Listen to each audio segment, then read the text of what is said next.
2-0 at one point and fell, unfortunately, 6-2 in the final innings of this game. Anthony Adenofi here on play-by-play, Adam Dobrovolsky on color. Adam, last game we witnessed a lot of offensive production from Ryder after being held to one hit until later in the game. And Princeton, of course, having the first 2 hits and the first 2 runs. It was definitely a very one-sided game, as we witnessed. Yeah, and it all came within that 1 inning in the 6th inning. So sometimes that's just the way it goes. You have things going your way. You seem like you might get the win, and then the big run blows it open. And it can sometimes just be that 1 inning, that one-sided inning. And now for game 2, we'll see what happens. I think both offenses, to be honest, probably have a few left in them. They want a little bit more than what they got in game 1, so we'll see what they do in game 2. Princeton Tigers remain hungry and try to get in the win column in this set and break even. Can't forget to mention Jesse Nagaski, the staple for the Riders Broncos. I mean, last game, 7 strikeouts, complete game pitch, 2 runs, and 2 hits surrendered. Bounced back with her team on offense as well. As we settle into this one, Molly Chambers takes the bump for Princeton, and the first batter will be Jesse Nagaski. Chambers' first pitch is a ball just a bit outside. Her first appearance in this series today on the season, sporting a 4 ERA, 4-2 in win-loss in 20 appearances. It was really good for a strong stretch, especially against Ivy League teams, but last time out against Penn did struggle. Allowed 5 innings over an inning plus, but before that allowed just 1 earned run over 20 innings in about 10 appearances. So if she can get back to that pre-Penn form, it was actually her 3rd appearance against Penn where she had struggles but did good the first 2 times. If she's back to how she was the first 2 games against Penn, she's going to be in great form today.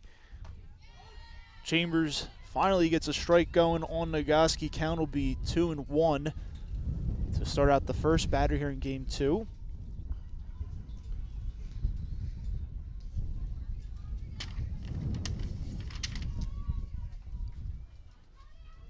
Chambers in the motion. Gets a curveball, little dribbler over to first, and she picks it up for the first out here. Marsalo on the put-away over there, and Nagaski takes a jog back to the dugout. And coming in now for the Broncos, catcher for the team, Caitlin Vasquez.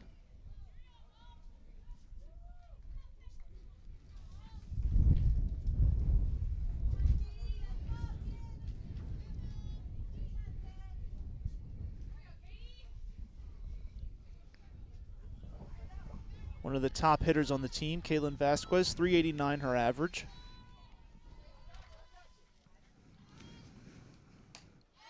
First pitch is going to be a strike.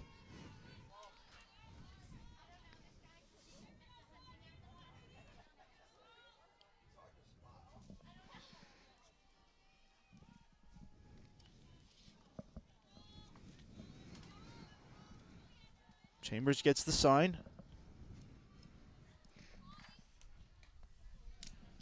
Tries to jam her up on that one. It's going to get a little bit loose. Count will be even now at 1-1.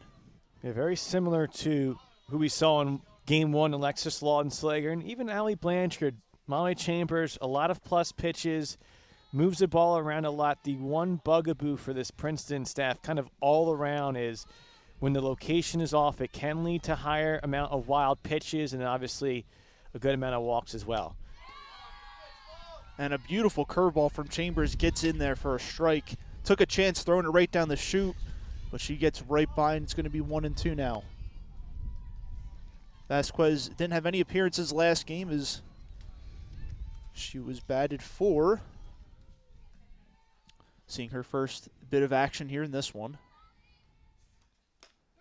And comes right back with another great strike to register the second out, and Chambers' first strikeout in this series. Yeah, and interesting, you know, you have Vasquez, who was flexed in Game 1 in the 2 spot here in Game 2, but batting .389 coming in, so certainly capable. But how about Chambers working aggressively. She's going to have to continue to do that today here in Game 2. Certainly a capable pitcher getting the strikeout. And Grace Stansfield coming in for her first attempts. Dribble over to Jackson, flips it on to first, and Princeton, just like that, takes Ryder down in order 1, 2, 3. No runs, no hits. As Princeton does another good job of maintaining their composure in the beginning of this game. Started out the same way they did the first one.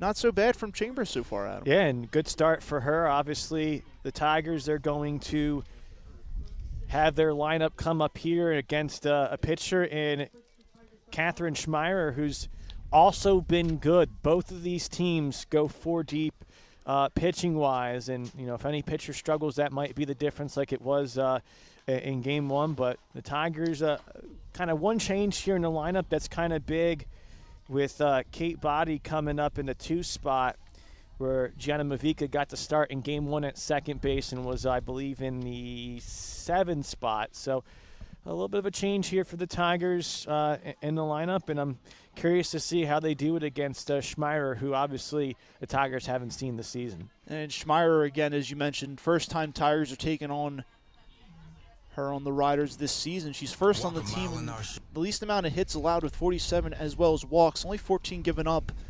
And Princeton, again, we talked a lot about their aggressiveness mixed in with their patience. And last game, it seems we saw a little bit too much aggressiveness and not enough patience, especially they were up 2-0, which was great. But again, Ryder proving that they're continued not to be messed with. They're not a team that you can take lightly in this one, and they showed Princeton that it was essentially a dose of Princeton's own medicine, if you will. Yeah, and Nagoski changed up locations, changed up the pitches, and sometimes that's kind of where you get, I don't want to say uncomfortable. I don't think that's maybe the right way to put it, is that when you're an aggressive team, sometimes they look like appetizing pitches, but then it might curve away, it might drop, it might start to rise, and then you start swinging at pitches that aren't quite as tantalizing as initially you thought, and it ends up being weaker outs, and that's kind of what happened. Nagoski had a lot of strikeouts early, but then a lot of air outs late was getting Princeton to get underneath a lot of those pitches, but obviously a new arm here in Schmeier, so we'll see if Princeton has more success second time around. And her first batter faced will be Serena Starks, left fielder for the Tigers. Last game, she went 0 for 4 with 4 groundouts as she takes her first hacks here. First pitch is going to be a strike in there for 0-1 count. Starks takes another one outside part of the plate for a strike. It's going to be 0-2 as she'll continue to choke up a little bit on the bat. Third base, the hot corner played in a little bit to protect against that bunt. Starks showing bunt. Schmeier in the motion. Almost about to put it across, but pulls back just in time, and now the count will be 1-2. Starks saw an 8-game hit streak come to an end in Game 1, but still got an RBI on a sacrifice fly. Very productive batter in the top spot of this lineup. And Starks goes as the umpire essentially confirms it, and Schmeier, just like that, first strikeout of the game. Yeah, it's a good pitch there by her, able to really mix things up, and certainly a pitcher that is strong this year. Sub-3 ERA, batting average allowed 232. Has kind of a bit of a unique motion on the windup that if you're a batter for Princeton, you can't get too fooled by.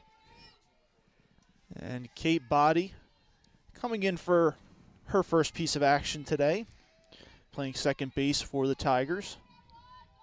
Usually wears number 3 today, has the double 3s on. As the Princeton in this game wearing the oranges. Fouls that one straight back, and she'll remain in an 0-2 count. Your thoughts on the orange with the gray trim as opposed to the black? A little bit of an interesting color combination.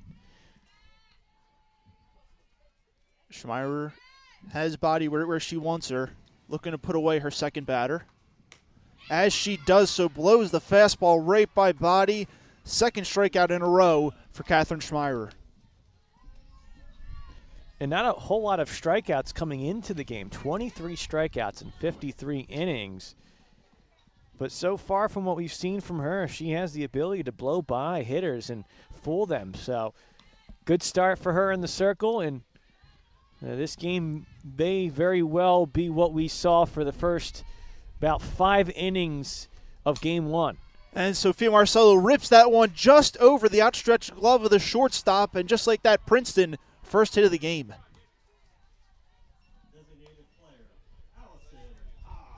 Wasted no time in taking any pitches from Schmeier, and Sophia Marcello, the hot hitter that she is, pokes one right into left field and gets aboard for a base hit. Yeah, good work. Good work, opposite field swing there. Almost a brilliant play by Epps at short. But Marcello back to her hitting ways. Came in top 5 in the Ivy League and batting average. Good swing on that one. Ha gets a nice piece back there, and the center fielder puts it away to end the inning. Princeton looks like they had a little spark going to get this one going with 2 outs. Unfortunately, nothing doing. No score, 1 hit on Princeton's side. We'll be right back here with more Ivy League action on ESPN. Walk a mile in our shoes, from the classroom to the locker room. Here, our promise and our passion propel us down paths few dare to travel. We venture forward, energized with every step. We defy convention in defining ourselves, pushing to achieve, strive, and lead at the highest level. With teammates, teachers, coaches, and classmates at our side. Together, we are Tigers. Together, we are Princeton. Princeton gets the first hit of game 2, unfortunately, with 2 outs. Ha ended the inning with a deep fly out to center field. Schmeirer, 2 strikeouts, 2 consecutive strikeouts to begin the game. What a great showing for the Broncos. So, yeah, you have for the Tigers, Chambers works well, Schmeirer works well. We saw this again early in game 1 when it was Nagaski versus Laudenslager. Eventually, it took until 1 big inning for Ryder to get the win from Princeton. We'll see if it's a big inning here. I think something early on that we've noticed, Adam, is that Molly Chambers and Catherine Schmeirer use their fastballs and are using them more so as effective type pitches rather than put-out pitches. I think we've seen more change-ups and curveballs and a little bit of sliders mixed in as opposed to constantly sitting on that fastball like Laudenslager was using and Nagaski. Yeah, and again, it's just going to be about the right timing of your pitches. If someone's expecting off-speed, blow it by them, and vice versa. If they're ready to tee up against the rise, drop it in for a strike. And Linnea Wright steps in for her first time here in game 2. Takes a streaker way outside of the zone for a ball. Count's going to be 1-0.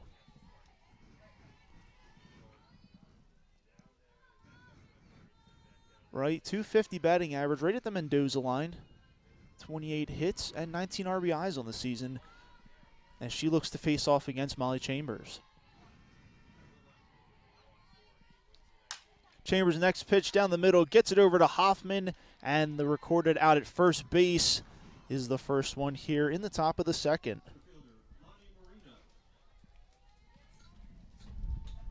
We saw a lot of the Hoffman to Marcello putouts last game, 3rd to 1st. No shortage of action over there in the hot corner for Hoffman. Yeah, and when you can get the pitchers utilizing the drop, getting that ball on the ground, got to make sure, especially the left side of the infield, that you're on key. And Princeton, a good defensive team, 966 coming into this doubleheader today. Lonnie Moreno rips a dribbler right back to Molly Chambers. She flips it over to Marcello. And just like that, as quickly as the first out came, so does the second. Princeton continuing to work here. Molly Chambers continuing to remain confident on the mound.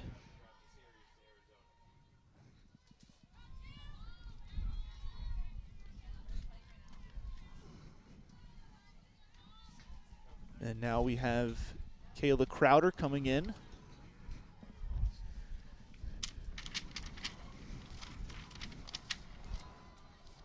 One recorded hit last time out versus Princeton. Rips this one over to Body, scoops it up, flips it to Marcelo, and the Princeton Tigers get another 1-2-3 inning. Molly Chambers, great opening frames, 2 in a row from her.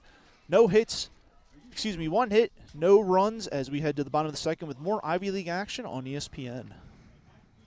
At Team Impact, we pair kids who have been sidelined by serious illness and disability with college teams from across the country. What's up, big man? You good? It's more than a single-day meet and greet or photo opportunity. Our program places kids on a multi-year journey, becoming true members of a collegiate athletics team. We are Penn State. From signing day to game day. I can't describe it. It feels amazing. Team Impact. All in, all together. Princeton defensively shutting Ryder down again. No hits, no runs. Molly Chambers got another 1-2-3 inning. All 3 groundouts, one to herself, as Princeton's back on the offensive. Anthony Adenofi here again on play-by-play. Adam Dobrovoski on color. Have some music bopping here at good old Struble Field. Yeah, and I believe some J-Lo right now, so Grace Jackson trying to get things loud in the lineup for the Tigers. They saw Schmeier, I think, a little bit better. Hitters 3 and 4, Marcelo and Ha. Let's see if that carries over or if it's more like the first 2 batters, Starks and Body, when Schmeier got back-to-back strikeouts. Jackson holds back on that one, and it goes by for a ball. One of many Tigers with no hits last game, looking to turn her luck around in this one.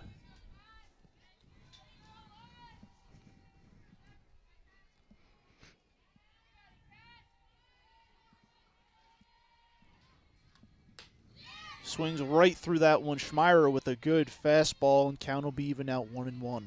And these are lively Ryder pitchers. They have 2 just kind of loosening up in the pen. Again, they have 4 in the roster, and all of them sub-3 ERA, all of them batting average below 270. Jackson's going to have to see these pitches a little bit better to get something on base. Jackson gets it up the middle over to shortstop, scoops it up over to Burrows at first, and they get the first out here in the bottom of the second. And now coming in for her first time here today, we've got Lauren Sabloni. 2 walks, a steal, and a run so far in this series.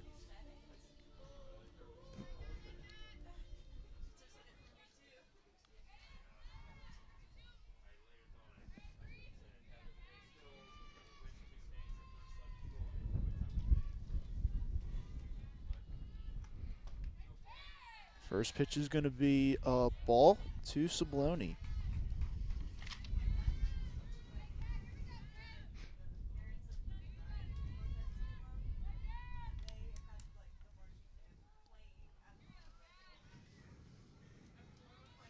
Schmeier in the motion. Puts it down the chute for a strike and evens it up at 1-1 now. Sabloni, the rare no at-bats game 1, had a sacrifice, 2 walks, so nothing moving from her batting average from when we headed into the game.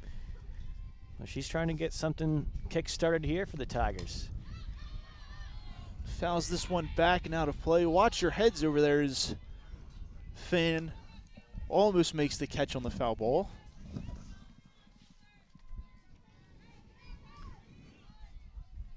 Sabloni, 16 RBIs on the season.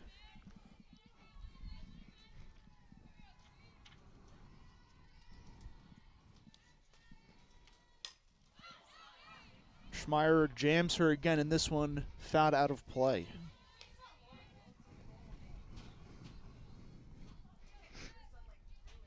Broncos playing Amanda Cooper back there in left field, right in front of the warning track, potentially protecting against the deep ball from Sabloni.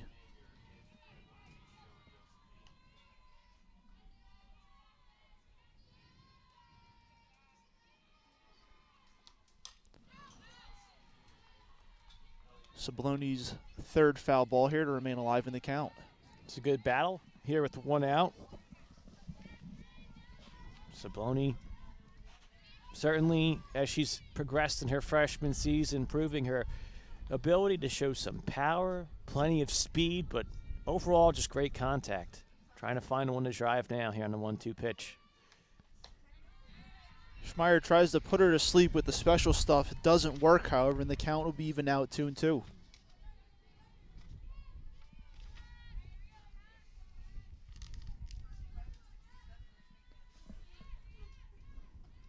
Bottom of the second inning, still no score, only one hit.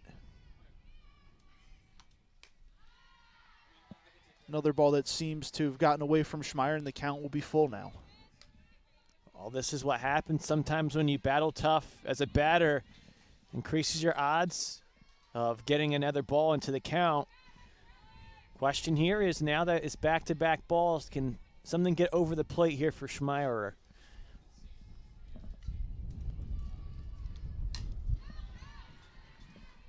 So Sabloni continuing to flex the muscles at the plate. Fourth foul ball in this appearance.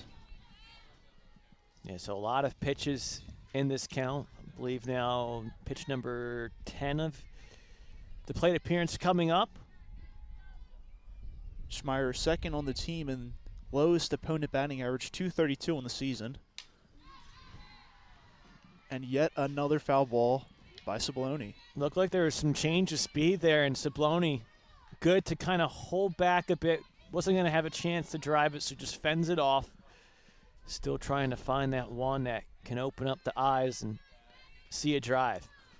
And these are the types of at-bats you want from your players. Head coach Lisa Van Akron over there at third base looking at Sabloni, just sharing a laugh as she lets this one skip in the dirt, draws the walk, and just like that, Princeton puts their first base runner on this inning.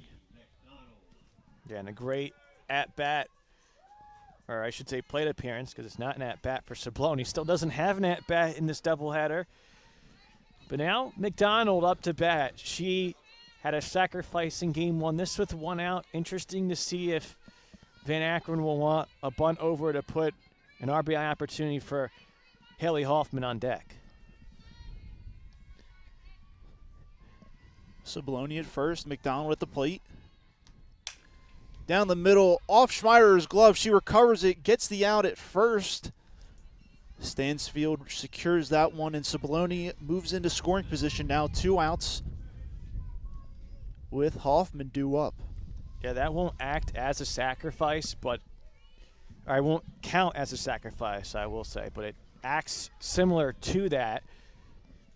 Had it been caught cleanly on the hop by Schmeier, she could have maybe got Sabloni as a lead runner, but Sabloni so swift of foot might have still been tough to do. So now it's an RBI opportunity for Hoffman. She had that chance in the second inning. Game one couldn't come through. And a pop-up to the second baseman. She calls off shortstop, and Nygoski puts it away to end the inning. Princeton gets one on. Still one hit here, no score. When we return, Adam Dobrovoski will be on play-by-play. We'll be right back here with more Ivy League action on ESPN. At Team Impact, we pair kids who have been sidelined by serious illness and disability with college teams from across the country. What's up, big man? You good? It's more than a single-day meet and greet or photo opportunity. Our program places kids on a multi-year journey, becoming true members of a collegiate athletics team. We are Penn State. From signing day to game day. I can't describe it. It feels amazing. Team Impact. All in, all together. Here we go. Still looking for our first run of game number 2. Adam Dobrovoski, Anthony Adinolfi here. Ryder had the come-from-behind victory with a 6-run 6th to take the first game. That win gave Ryder its 25th win overall and moved them to 5-8 in what's a 20-game road streak. 9-14 overall for the Road Warrior Bronx as of late. Brianna Kuntz will lead things off. Had a pinch hit single in that 6th-run 6th inning in game 1. The third baseman is 7th in the lineup today, followed by Gianna Epps and Amanda Cooper.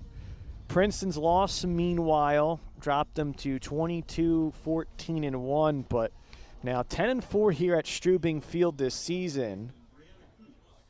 Tigers will have this one, and then 3 on the road, I should say, this weekend against Columbia. As the Lions, they are 8-10 in league play. No chance to make it into the Ivy League postseason after Dartmouth swept Penn. Both Harvard and Dartmouth 11-4. They have the exact amount of wins Columbia can close out the season with, but obviously 3 to be played between Harvard and Dartmouth. So Columbia can only play spoiler against the Tigers this weekend. Princeton with the sweep will lock themselves into the conference tournament, or I should say the championship series. The question is, who will they play and where? Count is 0-1 to Kuntz, who now takes the ball, and the count is 1-1 from Molly Chambers. And Princeton dropping game 1 was definitely a huge blow to what has been a phenomenal season for this team. But fortunately for them, it doesn't affect their standings in the Ivy League, considering it's a non-conference game. Yeah, ended that 6-game win streak for the Tigers and unbeaten in 8 before the game 1 loss. But a chance to bounce back. Each of these teams can get a win if Tigers take game 2 to head into their weekend series, as the Bronx will have Siena on Saturday, Marist on Sunday. Both of those doubleheaders beginning at 12. And then one more non-league series next Wednesday at Seton Hall, which starts at 2. This is one hopped over to third. Hoffman fires over to first in time. So 5-3 the groundouts now. 5 consecutive groundouts for Chambers. 7 together in a row. 1 strikeout, 6 groundouts so far as Gianna Epps 2 up. And what Chambers lacks in strikeouts, 40 on the season, still a very good statistical line. But she mixes in her special pitches, changeup, all that, to produce the groundouts, as you mentioned, which have been a majority of her outs so far in this game. And again, still keeping Princeton alive. Gianna Epps thought about the bunt on the first pitch, instead takes a strike. Ryder closes out its regular season May 6th with a doubleheader against Monmouth in that all-Garden State matchup. Again, Ryder in a huge pack in the MAC at 8-6, tie with both Iona and Siena. 1 back of Fairfield, 2 back of Canisius, but then also even in the loss column with Niagara and Marist entering the day's action. And then also Manhattan was 5-5. We do have a Marist-Manhattan doubleheader to, I guess, discuss as well in the Metro scoreboard, as we did mention the Ivy scoreboard during Game 1. Here, though, a swing and a miss, and Gianna Epps behind in the count 1-2.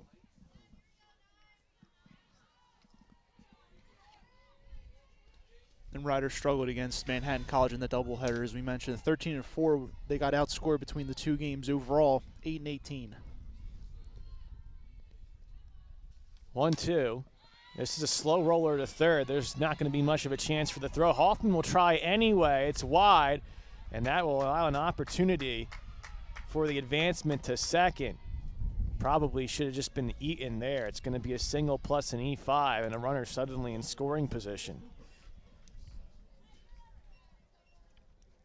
A tough play for Hoffman on the scooper. It was a little slow dribbler, but if she didn't have a throw, she probably should have just corralled it and kept it to herself and instead produced the overthrow. Right fielder wasn't there to back him up in time, and runner in scoring position with 1 out. So it does look like Marist swept Manhattan 5-3 and 10-3. So actually, when you look now at the updated Metro Atlantic standings, Ryder's in a 4-way tie with Marist, Iona, and Siena. All at 8-6 as the first pitch gets away from McDonald. This is what undid the Tigers in inning 6 in Game 1. 5 wild pitches in that inning. Here they have their first. And now there's a runner 1 base away from giving Ryder the lead. So Gianna Epps now at third, with Amanda Cooper having the opportunity for an RBI. No lights here at Strubing Field, so we will have to keep an eye on the situation with the sun later to set this afternoon, but with the overcast skies, that might make it a little bit tougher to go deeper into the evening, so to say, as we have obviously passed the 6 o'clock hour, nearing 6:30 here. 2-0 the count, infield in for the Tigers, and a taken strike by Amanda Cooper.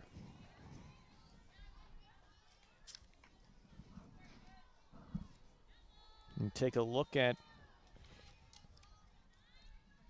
a feathered friend trying to make perhaps the trek around the stadium.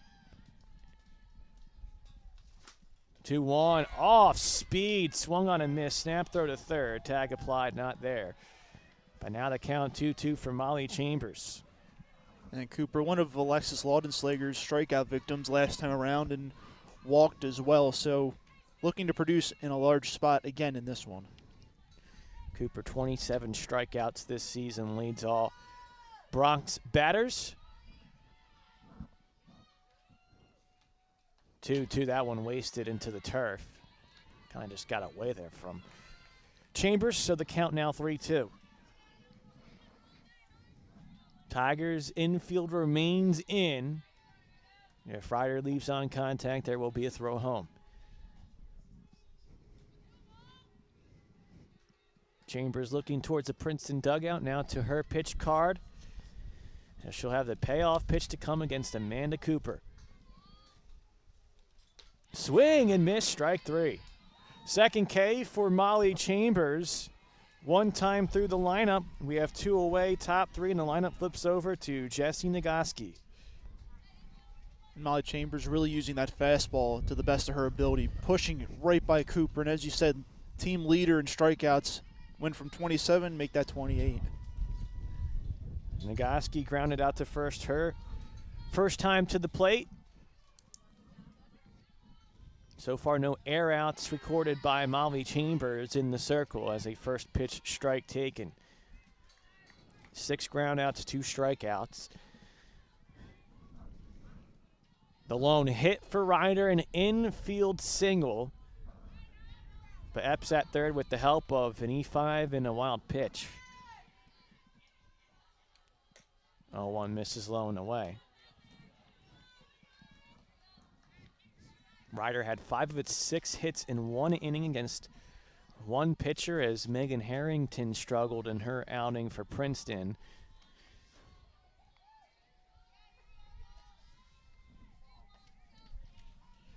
One here.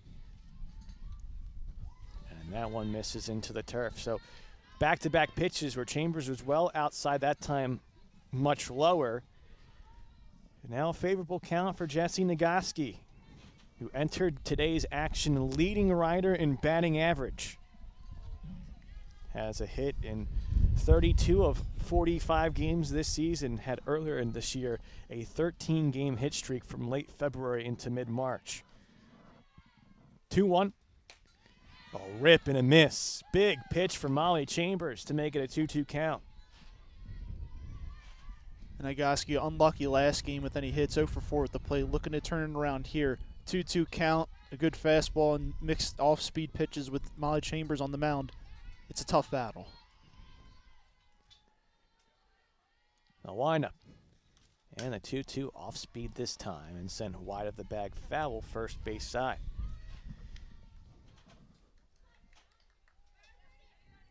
Two teams that are at or near the top of their respective conferences. Princeton, regardless of what happens between Harvard and Dartmouth both this weekend and in their following series, the Tigers know that if they take care of business against Columbia, they win at least 2 of 3, that they could very well be in. 2-2 misses low and away. Strike that. That is if they take 2 of 3. If they take the series against Columbia, they're definitely in,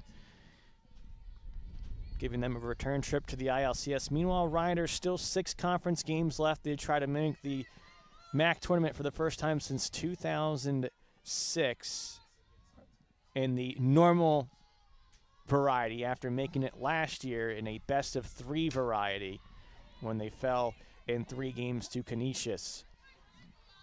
So they kind of have an opportunity to kind of see their first of that double elimination 16 format in a long time, and if they can get in. We'll have a payoff pitch to come again between Molly Chambers and Jessie Nagoski. Here's the pitch. Outside, ball 4, snap throw to third, tag applied late. But it's going to be a 2-out walk for Jessie Nagoski. Nice battle for the Bronx second baseman here in game 2. That's a prime example of patience paying off. She fought when she needed to, swung at pitches that were close, didn't go crazy with it and go too far to the zone, really made Chambers work and got herself on first base. Caitlin Vasquez due up. Vasquez struck out swinging her first time to the plate. Again, a 389 hitter entering this doubleheader, but was in the flex spot at catcher in game 1. So did not see a plate appearance until the first inning here in game 2. First pitch, rip and miss. And Molly Chambers ahead in the count. Molly Chambers locked in, not messing around anymore after yielding that walk. You can definitely see it in her eyes that she wants this final out. Got to work with runners on the corners here with 2 outs. And the 0-1 pitch, off speed, swing and miss, and Vasquez twisted around from that offering. And got to get the sense here, she's trying to figure out Molly Chambers in the circle. Chambers will look to continue to attack aggressively with a favorable count. It's 0-2. Offers a pitch, just outside. Ashley McDonald tried to frame it, but deemed off the mark by the home plate umpire here for Game 2, John Lezak. He's joined by Joe Calvano at first and Mark Rosenfeld at third. A rotation for the crew of 3 today. After Game 1, 1-2 wasted outside, also high. And so now the count 2-2. One thing that the Tigers pitching staff does really well is they make batters think. And when you're a batter in the box, it's already hard enough to take pitches that come at 70, 80, 90 miles per hour. But when you make a batter think, you're already winning. Now 2-2 the count. Chambers winds and delivers. Pitch that is swung and fouled. Hit off of Vasquez. I think that got her up in the arm area. That's at least where she's rubbing. And this weather definitely not helping it. Again, no, a stinger right off the arm. No. You're right about that one. Not the one place you want it. It's going to feel a lot more, I don't want to say painful. It's more of a sting when it bounces back up and hits that flesh, even when you have a few layers of clothing to protect you.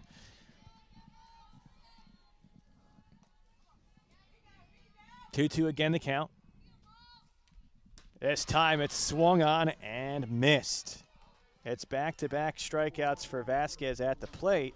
Meanwhile, for Molly Chambers, 3 strikeouts through 3. Still scoreless. We go to the bottom of the third. When we return, you're watching the Ivy League on ESPN.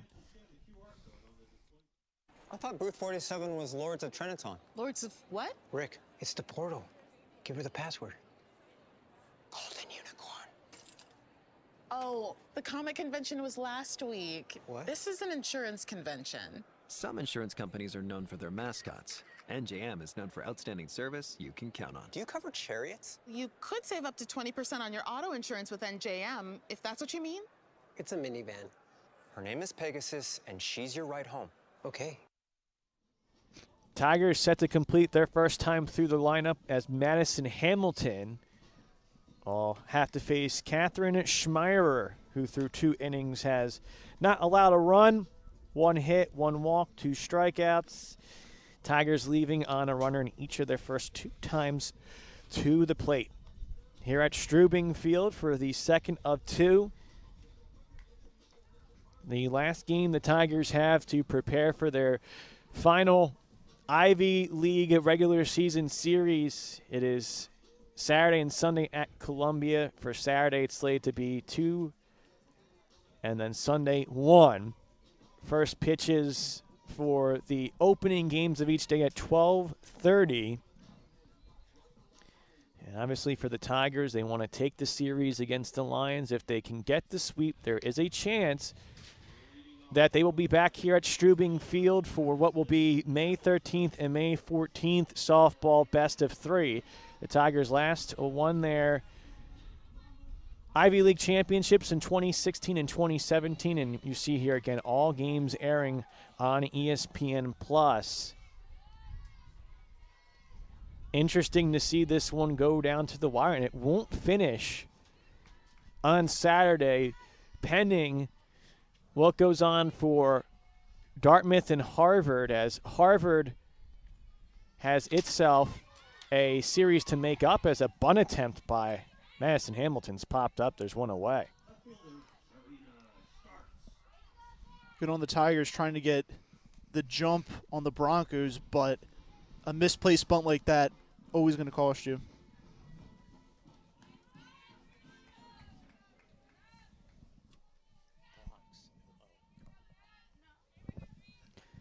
Lineup will flip over to Serena Starks. Starks struck out swinging, a rare strikeout for her. Her first time to the plate. Tries for the bunt here as the Tigers are trying to squeeze at least somebody on base here, but unsuccessful on the first attempt for Starks. I mean, who else better to try and do it? Unsuccessful with Hamilton. Starks, one of the fastest runners in their lineup.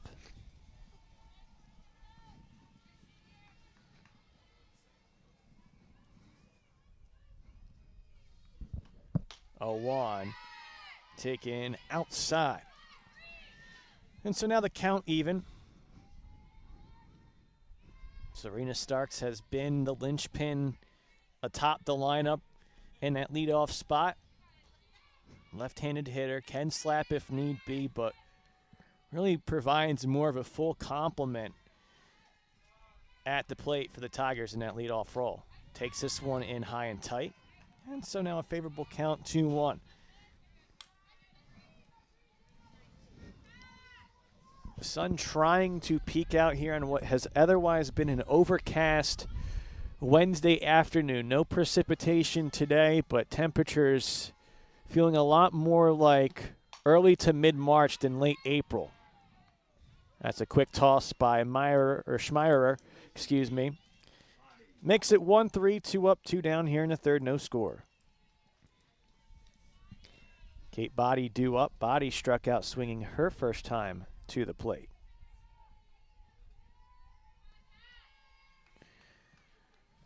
We are seeing once again 2 starting pitchers duel it out. It was the case in game 1, but the Princeton relief couldn't come through. Ryder getting that game 1 victory as a result. First pitch taken for a strike by Body.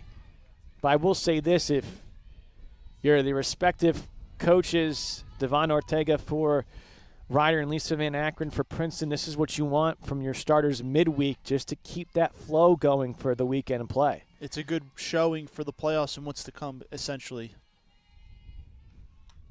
0-1, a swing and a bit of a drive, but shallow outfield. Lonnie Moreno settles underneath to make the grab, and our inning comes to an end here in the third as the Tigers go down in order. We are still scoreless heading to the fourth when we return on the Ivy League on ESPN. Looking to buy or sell a home? Choose the Greater Princeton area's real estate market leader, Callaway Henderson Sotheby's International Realty. Our expertise is local, our reach is global, and our remarkable agents produce unrivaled results. Stop by our offices in Princeton, Pennington, Montgomery, and Lambertville, or visit CallawayHenderson.com to search for homes, find an agent, and love where you live.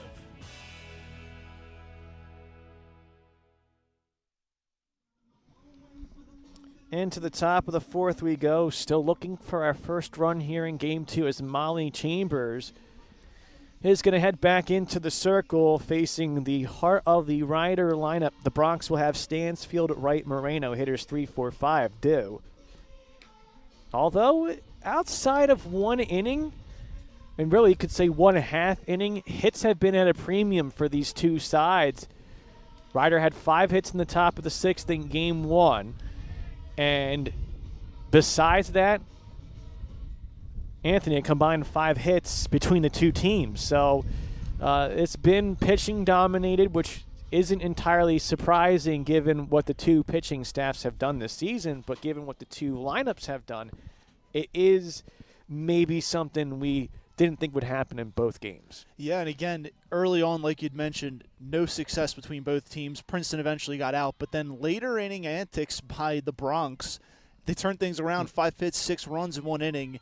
And again, it's like we were being teased for what was to come before they just decided to let loose and run away with the game. Yeah, so we'll see how maybe things go third or fourth time through the lineup. But again, it was Ryder just getting to Megan Harrington. And sometimes it's just the new pitcher that can change it. Sometimes it's the third time through the lineup against the same pitcher that can do it. So if you're Molly Chambers, you want to keep moving your pitches around as you go further into the game. Here's Grace Stansfield, who took a first pitch ball. She grounded out to second back in the first inning.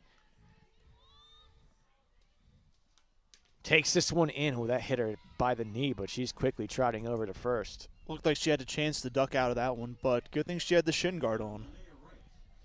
Yeah, I think the way that one was cutting in, probably best just to take that on the guard and move forward as Linnea Wright due up. So leadoff batter on, hit by pitch.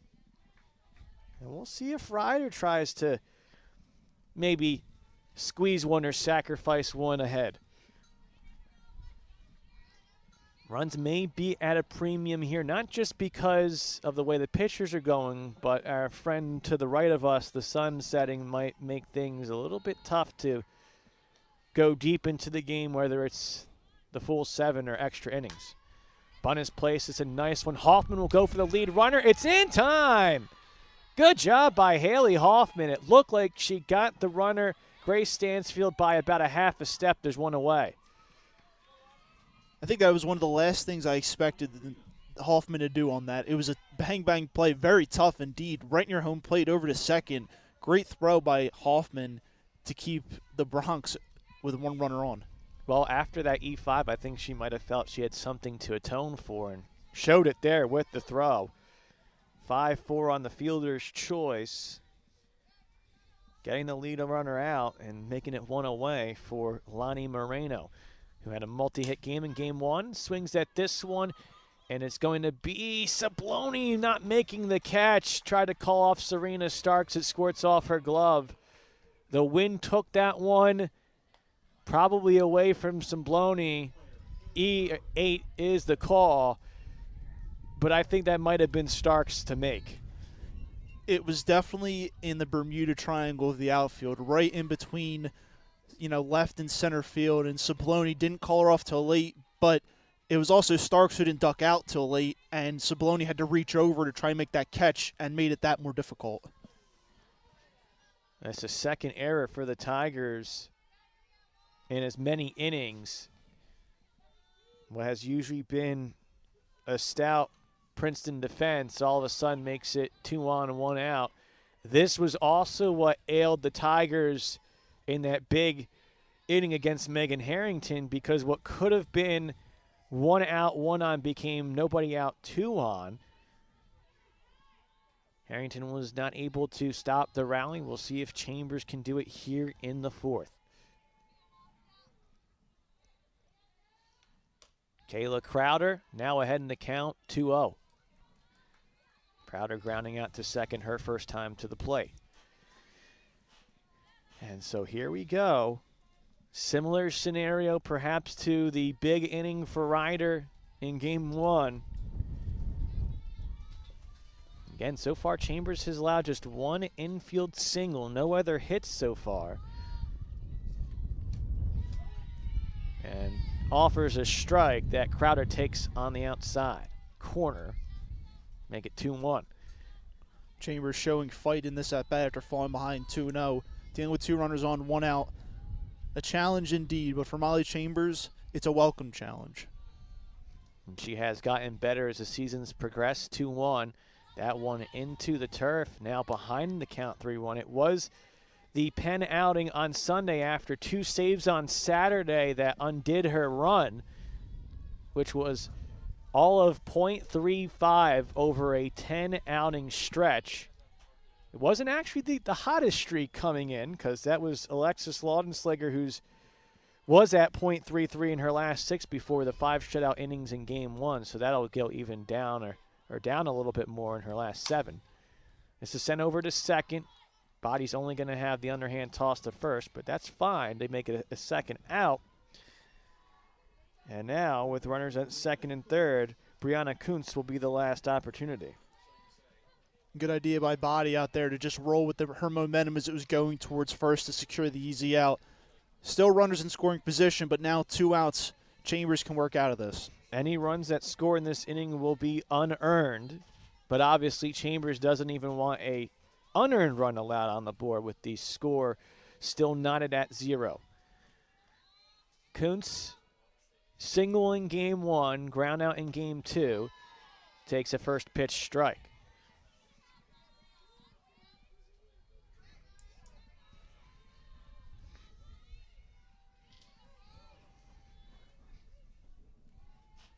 Linnea Wright at third, Lonnie Moreno at second. If it gets to the outfield, it could score a pair. 0-1 into the turf. That's obviously also a big factor. No wild pitches or pass balls are going to help out the cause here. That will likely mean a run.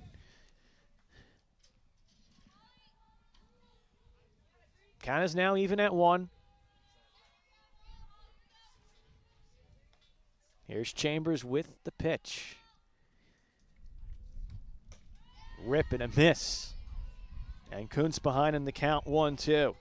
Molly Chambers already with 3 strikeouts, trying to make it a 4th. Try to make it a 4th consecutive shutout inning.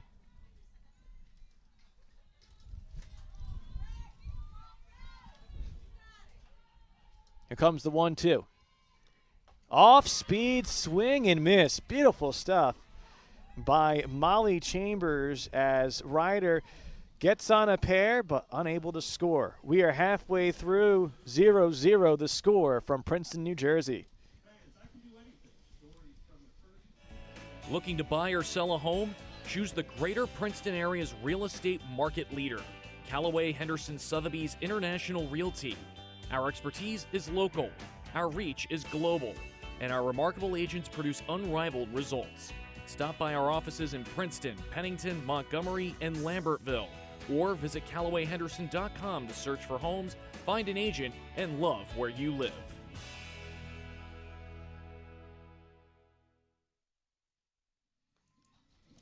So far, as you look at the line score, there's been a pair of Princeton errors, a pair of hits between the two sides, but nothing but goose eggs on the run column. And obviously, that means we still have some softball left to figure out here in the bottom of the 4th inning. Sophia Marsalo due up.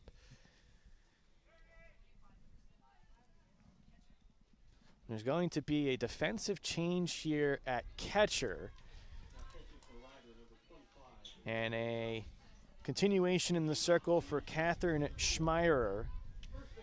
So that gives us an opportunity to see Elena Gonzalez, who I believe played at second base in Game 1. Now at catcher here as a defensive replacement in Game 2 as Marsalo risked that ball foul. Kind of was a bad position defensively for Kuntz to try to make the grab. She was in tight at the corner, and once she realized where the ball was going, she had to turn over her shoulder to try to make the grab. It was tough for Kuntz, and Epps might have been able to get it on a dive. She also had the beeline she had made just straight into the foul territory. If Kuntz had pulled up, Epps may have been able to have had a better chance to get it. 0-1 the count to come. And that is driven down the right field line, but foul.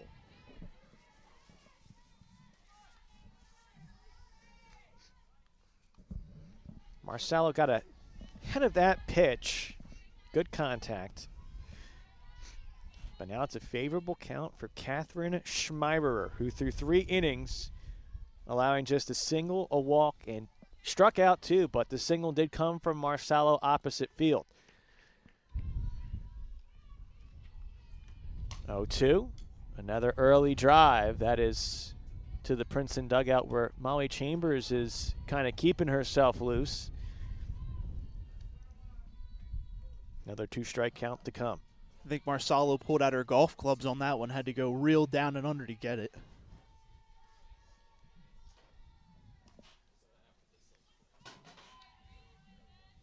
We'll try again, the 0-2. Another one foul, this time third base side. And so right now the most active people are the ball retrievers so far. Although no one's getting that one, so I'm probably speaking too soon. At least they're staying warm in this cold weather.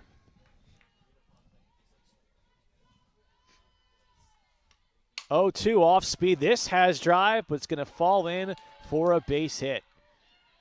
It's going to be a leadoff single for Sophia Marsalo, who's now 2 for 2. There's a throw over to first. And although some Ryder fans voicing their displeasure, it's not going to be an out at first. So Sophia Marsalo with her 11th multi-hit game of the season. And Allison Ha due up.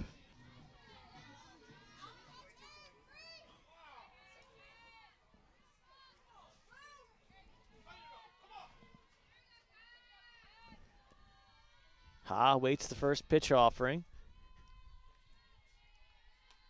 And she'll take a rip at it and send it foul. No sign of bunt right now.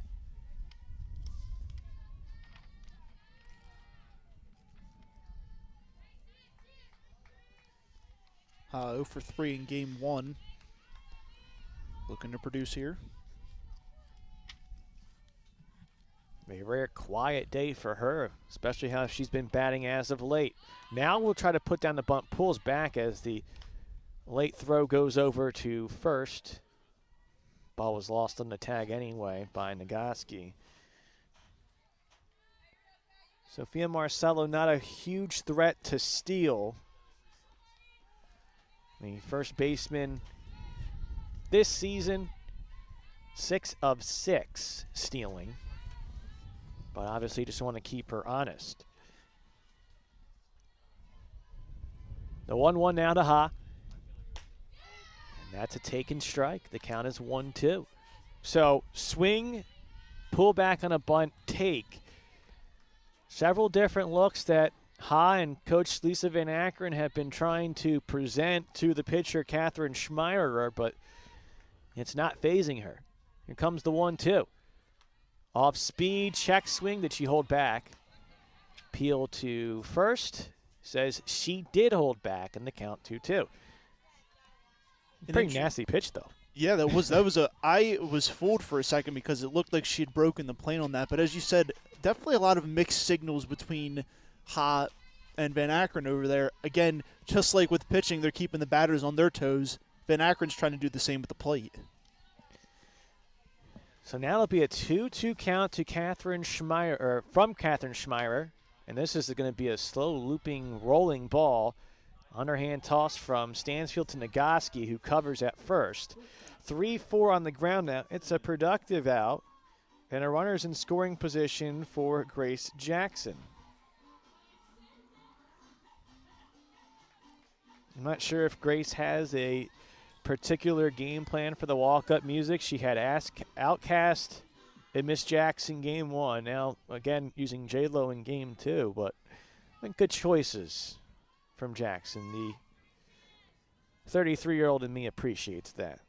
Music that brings me back to my younger playing days. First pitch ball taken. Younger playing days were what, 2005? Yeah, I graduated high school in 2007, so, didn't have walk-up music playing soccer, but still, to be said. It would have been cool back then, though, yes, obviously. Taken strike makes the count 1-1. Then again, my walk-up music will always be Dirty Deeds Done Dirt Cheap by AC/DC, but that's great song. for another great song. day. You can't Yes. knock that. Yes. That's a good song. But preferred walk-up music, I think that could be a podcast-worthy episode for all the student athletes. Whether or not you're playing baseball or softball, or you're just doing any sport, you all dream of that walk-up music that you have. Jackson fouls away the pitch. The count is 1-2. The question is, what would yours be? I think I'd have to go with Welcome to the Jungle. I think that's easy one. Definitely one of my favorite throwback songs. Keeps me on my toes, especially, working out, getting in the gym. 1-2 to come. Called strike 3, outside corner. That one just froze Grace Jackson. I think she knew it as soon as it went over the plate. So a big strikeout. It was runner in scoring position, 1 out. That runner stays at second as it goes to 2 outs. And Lauren Sabloni due up. Walked her first time to the plate. Here in Game 2, it's now 3 consecutive plate appearances with walks for Lauren Sabloni, for a Princeton team that usually isn't all that patient at the plate. They like to go aggressive. Strike taken here. Sabloni will likely have to get aggressive here to get Marcelo home. Sabloni already unloading a couple of foul balls we saw go under the roadway over there. She's ready to go. It's just a matter of when she gets the opportunity. Yeah, can she tee it up in play? 0-1. Fouls this one back. And now a favorable count for Catherine Schmeierer, who on that last at bat on the backwards K got her 3rd strikeout of the afternoon. Actually, pretty much you can call it evening by this point. The early stages of evening. Had it been a completely sunny day, probably now into the golden hour. Pitch was inside in the count 1-2. Might have been helped out a little bit with Sabloni being right-handed there, probably a lot closer than maybe we'd initially thought. Regardless, it was definitely a good take in an 0-2 count. You want to swing at anything close, but Sabloni taking a stone-cold take on that pitch to draw the ball. 1-2 now the count. Schmeierer has her pitch, winds and delivers. Swing and miss, strike 3. It's the 4th strikeout for Catherine Schmeierer in her 4th shutout inning. As we are still scoreless, we go to the 5th and we return. You're watching the Ivy League on ESPN. Hi, I'm Sean Gorman, president of Safety Net Access. I knew back in 1987, as the last round pick of the Boston Bruins, that backup plans were going to be important. Now, 34 years later, my company, Safety Net Access, is helping businesses focus on exactly that, a technological resource for your entire company. Along with office IT, cybersecurity, phone lines, and more, we are a total solutions provider. Please connect with my team at 888-487-7723 or safetynetaccess.com/TSP, and let's get to work. Pitchers duel in game number 2 between Princeton and Ryder. Sophia Marsalo, both Princeton hits. Gianna Epps, the lone Ryder hit, and it'll be the latter to lead off the 5th against the smiling Molly Chambers, who always has a positive demeanor in the circle. A very unflappable young woman. Even when she struggles, you can sense the positive energy, but it's becoming less and less that she's struggled here in 2022. And another one of these Tiger pitchers that come ILCS time, if the Tigers can take care of business this weekend against Columbia, is going to be a big factor. And that's definitely key to staying loose out there. Of course, you're going to be upset when certain things occur, getting into jams, giving up runs. But as you mentioned, her demeanor hasn't changed. Chambers has been positive through the entirety of these 5 innings, regardless of the base runners. And I think that's essentially helped carry her through to this 5th inning. Trying to make it another scoreless frame as we still need a run here today in game number 2. Epps sends us over to short. Clean play on the grab and the throw by Grace Jackson. There's one away. And so the matter of air outs still have yet to be answered. The only air out opportunity that Molly Chambers and the Tigers have had was the E8 on the Lonnie Moreno at bat. 4 strikeouts for Chambers, the rest all groundouts. It's going to be a pinch hitter for the Bronx. And Ryder will have Kennedy Gerard to provide the pinch hit AB. Still looking for her first hit. 0 for 10 at the plate. Lone time reaching safely was on a walk. So we'll get a chance to see the sophomore middle infielder. Sends this one over to second body. Some range, underhand toss, an easy 4-3 ground. Now on first, pitch swinging for Gerard. Just like that, 2 pitches, 2 down. Can't make it look any better than that. So after Kennedy Gerard goes down, it'll be Jesse Nagaski due up. Again, top of the 5th here, no score.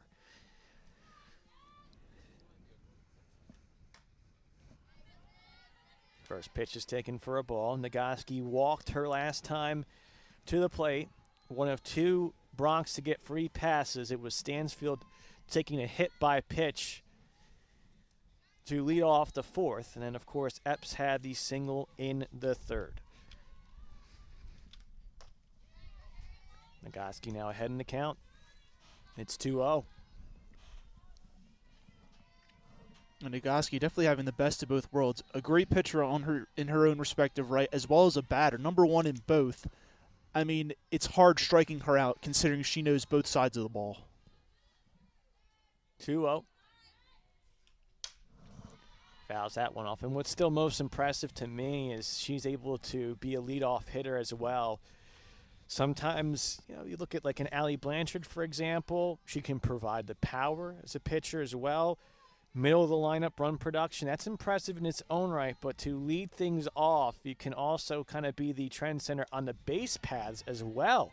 And when she doesn't pitch, she's at second base. So Nagaski pitching, hitting, defense, base running, all a factor. Triple threat for sure. Quadruple, I'll even throw in there if you want. Five tool, right?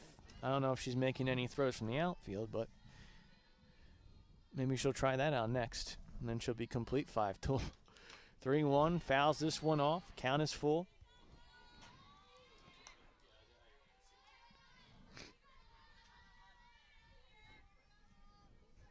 Nagaski trying to be a 2-out base runner. Chambers deciding on her pitch. Here it comes. Called strike 3. That one froze Nagaski, who just tried to lean that shoulder in, hoping it would be ball 4. Instead, it is strike 3. As Molly Chambers has 5 strikeouts through 5, Princeton coming up when we return, still scoreless. Bottom 5 when you return. Walk a mile in our shoes, from the classroom to the locker room. Here, our promise and our passion propel us down paths few dare to travel. We venture forward, energized with every step. We defy convention in defining ourselves, pushing to achieve, strive, and lead at the highest level. With teammates, teachers, coaches, and classmates at our side. Together, we are Tigers. Together, we are Princeton. Princeton and Ryder scoreless, bottom 5 with the Tigers due up. As Princeton, they have themselves one more series to come. Harvard and Dartmouth have 2, including Harvard playing Dartmouth.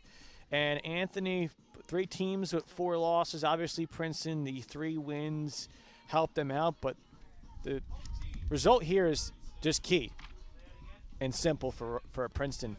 They take the series Saturday against Columbia. That moves them to 16-5 or 17-4. They're in. Obviously, that doesn't guarantee them to come back here to host the ILCS, but that's the most simple thing that they can focus on heading into Saturday. I mean, they're taking on a middle-of-the-pack Columbia, 8-10 in the conference. Princeton, again, coming, fresh off the loss we just witnessed, but remaining strong in this one. We're getting deep into this game, bottom of the 5th. They're still looking good. If they can continue this momentum into that final series, there's a good chance they can bring it home. And I think the key for them is make sure you stay on top of your game and don't take anything for granted against the Columbia team that Was actually the preseason favorite in the Ivy League this year, but this was the toughest year to actually have a preseason poll for Ivy League softball, given what was essentially a 2-year layoff for all these teams. So interesting how the year has panned out. Ball here and a strike now to the Tiger pinch hitter in Gianna Mavica. Had 2 doubles in game 1, is pinch hitting here for Ashley McDonald. Trying to extend her good afternoon. As she rips this to short. How about that grab by Epps? That's good contact, but it's an Adam out. Not ADAM, but at them. And there's one away. Talk about a frozen rope over there to Epps at shortstop. Maintained her composure, stayed low as she almost dropped it. It was a low line drive. Put the first out away just like that. And you say they almost dropped it. Had a little slice to it too, so she stepped into her left. All of a sudden it's getting closer to the right side of the belt. Still makes the grab on the L6. Here's Haley Hoffman, first pitch swinging and sent out to right. Charging to make the grab is Linnea Wright, and quickly 2 up, 2 down. Madison Hamilton 2 up. She's 0 for 1 with a pop out. Back to the pitcher. Bottom 5, no score. Yeah, so to close out the note on what's going on in the Ivy League for softball, besides Dartmouth at Harvard this weekend, you still have a makeup series for Harvard and Cornell May 3rd and 4th, and then Cornell is at Dartmouth May 7th and 8th. That was originally scheduled for that weekend. The rest of the Ivy teams either will have that weekend off to prepare for ILCS play, or their season will be to an end. But a weekend later for that Cornell-Dartmouth series, and it might be drama down to that last pitch depending on what happens this weekend out in New York and Cambridge. The count is 1-1 to Madison Hamilton. Chased that one. That had some filthy stuff to it. I mean, it was almost like watching a freeze frame. It's like the ball stopped, froze right in front of her before it dipped right under her bat, and just nothing better than a pitch like that. So now it makes it a 1-2 count for Catherine Schmeirer, trying to get her 6th consecutive batter retired. That is a rise pitch missing eye level. And so now the count 2-2.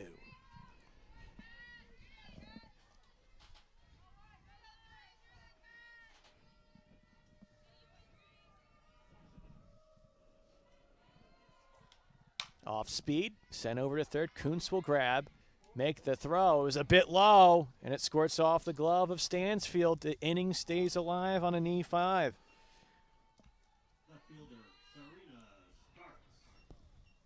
Looks like she kind of just overcommitted in the sense on the throw, or at least was a bit too late by Brianna Kuntz. And so the Tigers extra life here in the 5th, with the lineup flipping over to Serena Starks, who's still looking for her first hit this afternoon. A lot of Tigers, Anthony, were red hot over the last 10, 15, 20 games, but a lot have cooled off thanks to these stellar Ryder pitchers.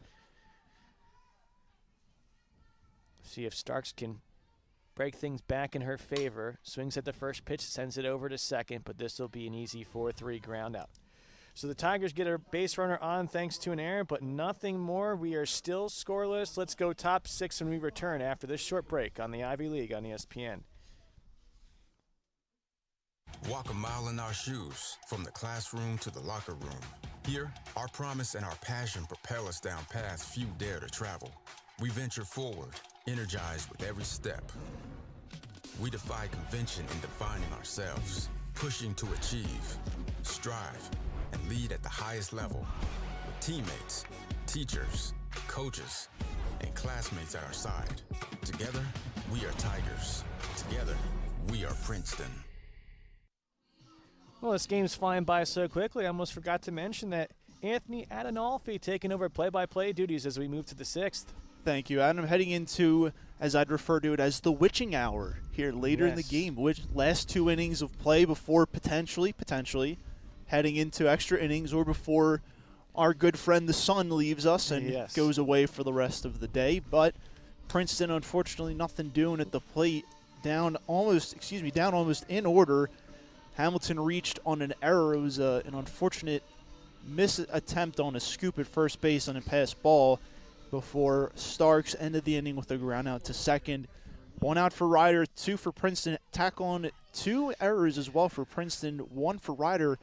But Adam, I don't think I've seen more than 1 error committed in a Princeton game this season. It's very rare for them to do something like this. Yeah, and it just seems like, there's been a few miscommunications based on the wind today. But all said, I think the importance here down the stretch is going to be who's patient at the plate, because this is sometimes the opportunity to get the 1 run and win.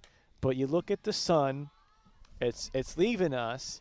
You look at the score and you're saying, okay, well, we got to get a run. Sometimes that's when you rush things. It's early pitch swinging, and it's easy groundouts. So you got to be patient at the plate, take care of your opportunities, and move forward. And Gonzalez takes that first pitch for a ball, I believe. And she'll take that one for a ball as well. I believe the count is 2-0. Gonzalez stepping in to take over for Vasquez last time around and registered a swinging strikeout. So she'll look to change her fate here and potentially put Ryder on the board.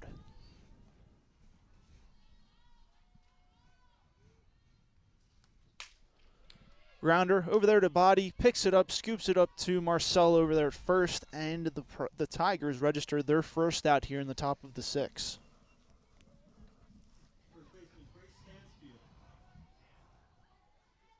Well, how about Molly Chambers today? Has usually been the relief pitcher extraordinaire. Today she gets the start in game 2. She's been in control, and again, if you're Lisa Van Akkeren, you're happy with how things have gone. Obviously, a tough outing for Megan Harrington in relief in game 1, but I have confidence she's going to bounce back. Again, a freshman, so sometimes it's finding that consistency, but that's a good thing when you're a freshman. If you have a bad outing, you're more likely to bounce back. So I think you're happy with that. It's just the hitting today. And I'll say basically the same thing for Ryder. If you're Devon Ortega, you're happy with the pitching, but the hitting, you need to make sure that they're good to go come Saturday and Sunday for those big league games for both sides. And Chambers lays that one on her for strike. Count's going to be even at 1-1. And as you said, she'll learn from her mistakes. She's young. She's a freshman. She has time. The mistakes she makes this year, she'll only learn from next year, and so on and so forth. So rough outing last game, but she's going to take that, and she's going to turn around and continue helping to produce for this Princeton Tigers staff. Grounder over to Body again. Gets it over to Marcelo again. And the Tigers get the second out here. So let's see here. I'm going to do a quick count here, Anthony. 5, 6, 7, 8. That's now 12 groundouts for Molly Chambers through 5 2/3 innings, if I did that count correctly. It's her specialty. Yep. She is the number 1 producer on this team in groundouts, one of the lowest opponent batting averages against, and it just continues to show, as you said, 12 groundouts just in this game. Yeah, now that I see I have in my scorecard 5 strikeouts, that means 17 outs. We're all good to go there, which obviously one of those was that fielder's choice from Haley Hoffman on what was a bunt attempt. So there's only one that was actually really conceded to be on the ground. The other 11 have all been the work of Molly Chambers. So great job by her today, getting those pitches lower half of the plate. Nothing's really getting up, and if you're Ryder, if you do happen to see one of those up, you really have to get a good drive on it. Slow roller here. Hoffman picks it up over to Marcelo, and they get the third out here to close things out. No score, no hits for Ryder. We're heading to the bottom of the 6th with more action. Princeton on the offensive. We'll be right back with more Ivy League action on ESPN. Walk a mile in our shoes, from the classroom to the locker room. Here, our promise and our passion propel us down paths few dare to travel. We venture forward, energized with every step. We defy convention in defining ourselves, pushing to achieve, strive, and lead at the highest level with teammates, teachers, coaches, and classmates at our side. Together, we are Tigers. Together, we are Princeton. Temperatures continue to drop here in Princeton, New Jersey as the Tigers and Bronx continue to battle it out in a nice frozen battle, as I'd like to describe it. It's been rough for both teams. 1 hit for Ryder, 2 for Princeton, and errors have not been kind here in this game. 2 for Princeton, 1 for Ryder, as Princeton looks to just get something going here.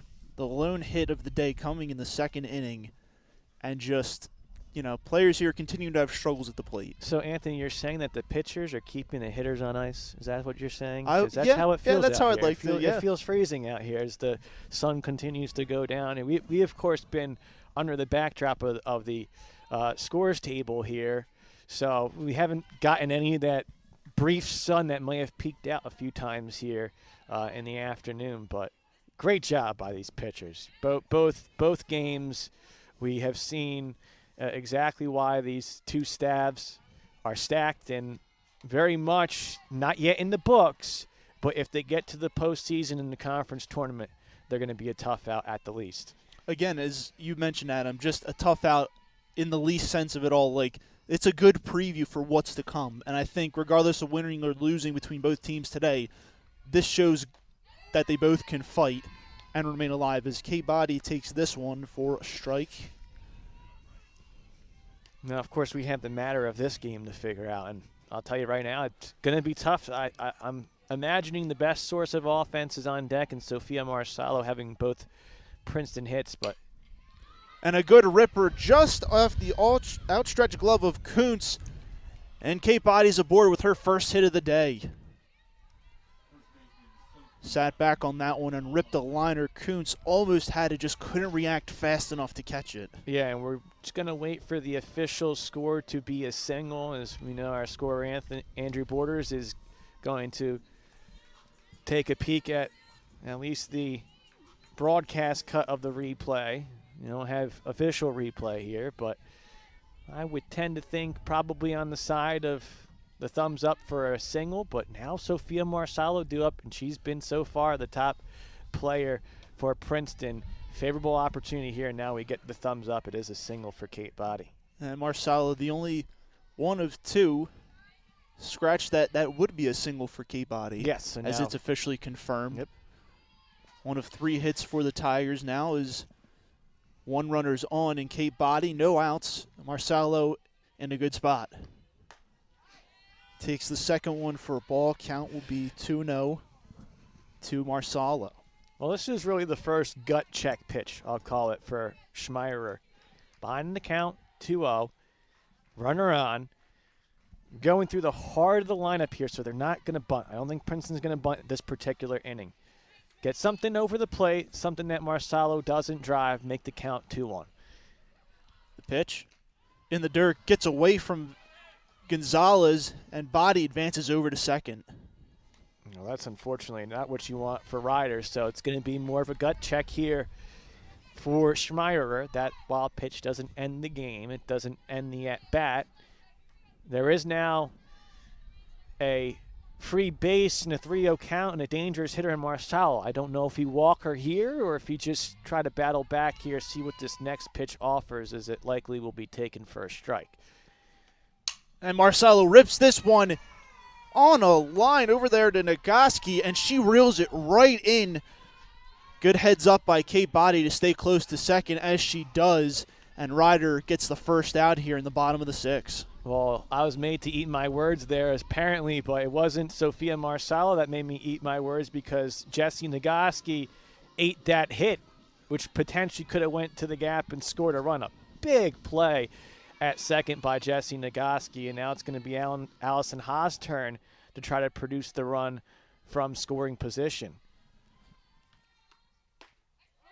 Ha takes that one for a strike, lower outside part of the plate, and as you mentioned, Adam, on a line over there, Nagoski. I think it was essentially a makeup for what Kuntz was unable to reel in after she got a liner, hit herself not even one batter ago, excuse me, and Nagoski just kind of making up for it on that end. This pitch low in the dirt to Ha. It's going to be 1-1. Cape Body remaining close to second over there. Not trying to jump the gun as Princeton has a big opportunity here to take our first lead of the game. Yeah, you're only going to take what the infield gives you in terms of that lead off at second base. You don't want any base running error in this scenario. Pitch way outside. Ha remains patient. Count will be 2-1 now. And, of course, Allison Ha, such a capable hitter. The Ivy League leader in doubles. Has been producing huge in that ability for gap power. 2-1 count. Could be favorable here. See if you get anything upper half to drive. Just nicks the outside part of the plate to get in there for a strike. Umpires today squeezing batters, just keeping it as tight and as close as possible. Doing a good job consistently keeping both teams honest. And Ha now finds herself in an even 2-2 count. 1 out. Runner on second. Ha goes up to get it. Nagoski almost brings it in with the jump. Body almost rounding third to go home, but she'll advance and stay over there at the Lone Island third base, and Ha gets her first hit of the game. Yeah, and that, Nagoski, that first one you think is the harder play when it was lined, but that one was actually harder because as it hangs, you have to time your jump perfectly, but then even if you're outstretched, you have to somehow make sure that ball is staying secured all the way down, and it just didn't work out in that favor for Nagoski. And how about this, Anthony? We're going to have a pitching change for Ryder after what's been a great outing, all said from Catherine Schmeirer, but you want to go with arguably your top arm. At least it's the top arm in terms of usage. And Anna Marie Grosskritz, 110 innings pitched. She's now going to have the duty, instead of usually starting, to try to keep things on ice here at 0-0. And talk about the workhorse of this pitching staff. 110 innings pitched. Look at that, 2.35 ERA, 39 walks, and 75 strikeouts. She's definitely one of the staples in this rotation, right behind Nagoski. And Nagoski's at 71 innings pitched on the season. Obviously has to be updated to more, but 89 strikeouts on her line. But Grosskritz, no one better to put in this position in a jam like this. Runners on first and third with only 1 out. Yeah, and you saw the graphic just fade to have 110 innings pitched and 1.25 whip, which is essentially 5 runners on out of every 4 innings. If that's all you're going to get a crack at in the game, it's hard to get wins. So it's a very good whip at 1.25. But here now you have a pitcher who's used to starting, coming in relief, runners on the corners. She gets the job done here. You keep that in your memory bank if you're a Bronx fan for the potential of making the MAC tournament, and then possibly in the MAC tournament coming in one of those spots, double elimination, keeping the season alive. So this is a big moment here that may set up for the rest of the regular season. Actually going to get Abby Lee here, I believe. Or no, yes, Abby Lee here to be the pinch hitter. And Grosskritz's first pitch is going to be outside for a ball. And Grosskritz's 4th best ERA in the MAC and 5th best in innings pitch, as we mentioned, 110 pitches. Can't harp on that enough. And last season, she was also named to the MAC All-Rookie team, displaying her power and prowess early on in 2021. That one is going to be a strike. Now count will be even at 1-1.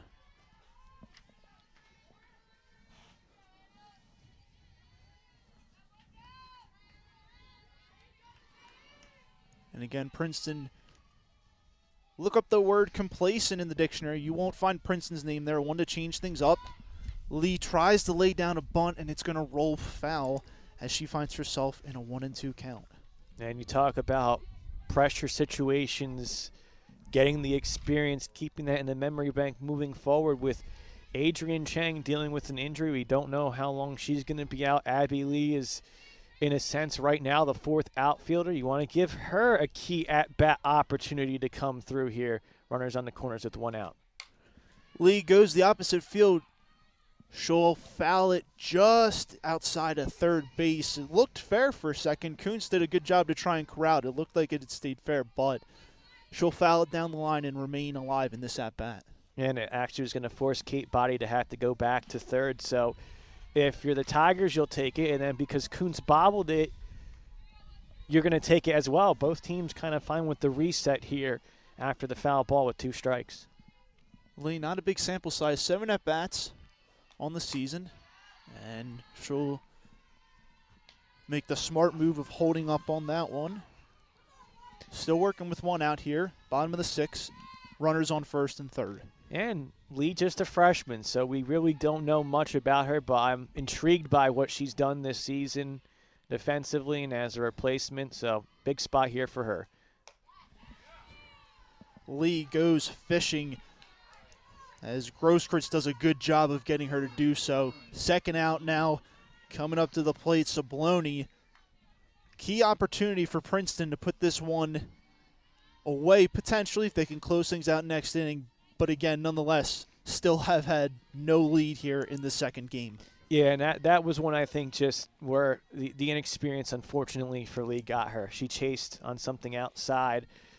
Obviously, Sabloni, also a freshman, but obviously a larger sample size at the plate. And by this point of the year, you're almost now a veteran. Big spot here to come up for your team to make it 3 outs for victory as opposed to indefinite amount of outs.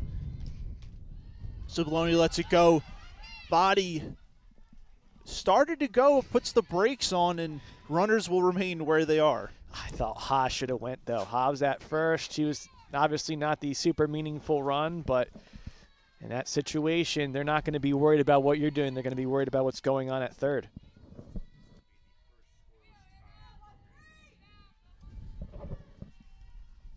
Sabloni continuing to work this count. The pitch almost takes it off her back foot. Kicks it out just in time, and the count will be 2-1.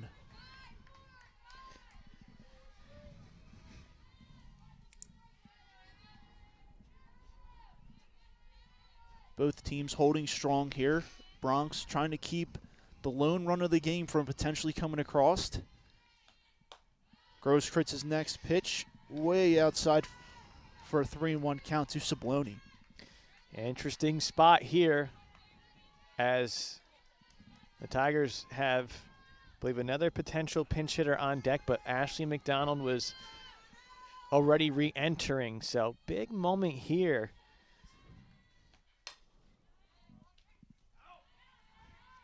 Sabloni staying in this one. 3-1 count goes to a 3-2. She fouls that one down the first base line. Again, teetering on the lines of fair foul, just rolls foul, and she'll stay up at the plate. Well, obviously, Allison Haas going to get the opportunity to go upon release of pitch at first with the full count. Sabloni wants to get this run in at least from third. And Sabloni gets away with one there. She'll take a jog down to first base, and just like that, the Tigers are going to load the bases. 4 walks drawn by Lauren Sabloni, and indeed we will have that pinch hitter to take the AB. Allie Blanchard is going to pinch hit, and so now Ashley McDonald isn't going to be able to come back in, but with Abby Lee pinch hitting, if those of you that tuned in game 1 remember all the defensive shifting that was done. Lee to right, Ha to second, Marcelo catching, and then Kate Body was at second, or sorry, Gianna Mavica was at second in game 1, moved to first. Maybe that to happen with Kate Body. Interesting spot coming up here. Blanchard hitless on the day. Looking to help her team out in a very big way here. Takes that one down the pipe for a strike. Count's going to be 0-1. Of course, there's always the possibility that Allie Blanchard maybe gets to go in the circle. It's definitely a possibility. Could help her team out take over for Chambers. Gets the off speed there and swings right through it. And she falls to 0-2. 2 outs. Bases loaded. Still no score. 4 hits for Princeton. 2 errors on the line. 1 for Ryder and 1 error to go along with, again, a scoreless ball game. Grosskretz's next pitch high, and Blanchard will go for it, but she'll foul it off straight back and remain alive. A lot of implications on the line here for statistical, historic purposes, but before I mention any of that, let's see what happens here. 2 strikes, 2 outs.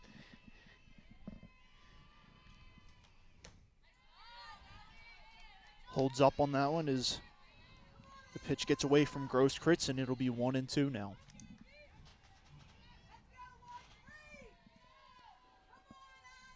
Blanchard hovering around the 275 mark on the season.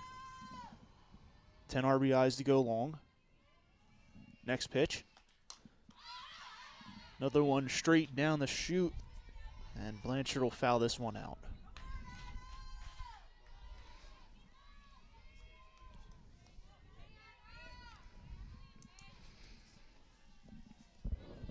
Two of the top pitchers from each team. Grosskretz, again, being the staple for the Bronx, facing off in this at-bat. And Blanchard gets just under it. Shortstop calls second base off, and she secures it for the final out here.